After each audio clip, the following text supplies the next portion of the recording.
Hey guys, welcome back to my channel. Today preparing egg noodles.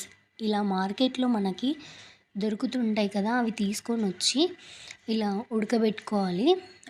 కొద్దిగా oil వేసి వాటర్లో ఉడకబెట్టుకుందామండి. అవి ఒక సైడు అవి అలా ఉడుకుతుంటాయి, ఇంకో సైడ్ మనం పోపు రెడీ చేసుకుందాము. నూడిల్స్లోకి కొద్దిగా పచ్చిమిరపకాయలు, అలాగే కొద్దిగా కొత్తిమీర ఫ్లేవరింగ్ కోసం.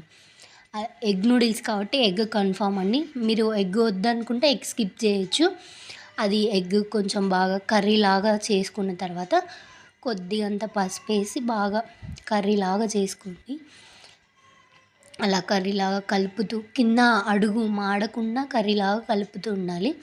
ఇవి ఉడికినాయో లేదో 1 టైం 2 టైమ్స్ చెక్ చేసుకొని అలా వడబోసుకోండి, వాటిలో ఉన్న వాటర్ అంతా ఇంకిపోయేలాగా. అలాగే ఇక్కడ ఎగ్ కర్రీ, ఇలా ఎగ్ కర్రీ తయారవుతూ ఉంటుంది. వాటిలోని కొద్దిగంత కారము, కొద్దిగంత ఉప్పు వేసుకొని అలా కలుపుకుంటూ ఉండండి. తగినంత, మన టేస్ట్కి తగినంత వేసుకోండి.